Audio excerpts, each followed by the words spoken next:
বন্ধুরা কেমন আছো? আশা করি ভালোই আছো। তো আমি স্নেহা চলে এলাম তোমার সাথে নতুন একটা ভিডিও নিয়ে। তো আজকে রান্না বান্না সব কমপ্লিট করে নিয়েছি, চান করে পুজো করে রান্না কমপ্লিট করেছি, কারণ এত রোদের তাপ রান্না করতে পারবো না বলে তাড়াতাড়ি রান্না কমপ্লিট। তো এখন খেতে বসবো। তো চলো কী কী রান্না করছি তোমাদেরকে দেখাবো, আর সারাদিন কীভাবে কাটাচ্ছি সেটা তোমরা দেখো, পুরো ভিডিওটা দেখবে। তো যাদের আমার ভিডিও নতুন থেকে সাবস্ক্রাইব করে দিও। তো চলো তোমাদেরকে দেখাই। তো ভাত, ইঁচড়ের তরকারি, শাক, চাটনি, এটাই আমাদের মেনু ছিল লেবু সঙ্গে।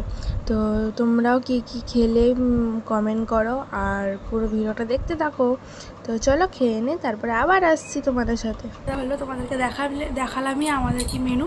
তো তোমাদের কি কি মেনু হলো আজকে কমেন্ট করো। তো চলো একটু স্টার্ট হই, তো ও যাবে ডিউটিতে। তো চলো,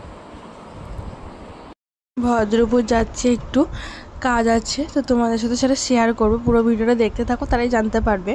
তো চলো, আর বৌদি আর মা সবাই মিলে যাচ্ছি আমরা। তো চলো, আর ভদ্রপুরে তোমাদের মানে ঈদের পরের দিন গেছিলাম, তো ভিড়টা একটু কম ছিল। তো তোমাদের কার কার শপিং হয়ে গেছে কমপ্লিট কমেন্ট করো। তো আমাদের মোটামুটি মানে চলছে, পুরো ভিডিওটা দেখো তাহলে বুঝতে পারবে। তো চলো,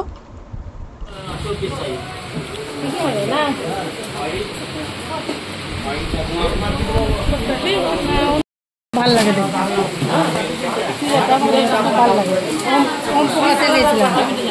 পূজাতে আবার দেখবো সেলের বাজার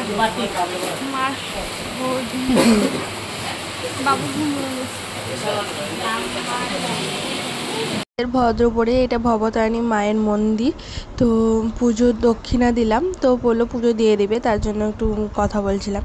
তো ওখানে জামা পছন্দ হয়নি, তার জন্য আর একটা দোকান চলে এসেছি। তো আমরা কি কি নিয়েছি তোমাদেরকে যদি দেখতে চাও তো কমেন্ট করো, আর তোমাদেরকে পরের ভিডিওতে দেখাবো পুরোপুরি কমপ্লিট হোক। তো হ্যাঁ, চলে এলাম ভদ্রপুর থেকে।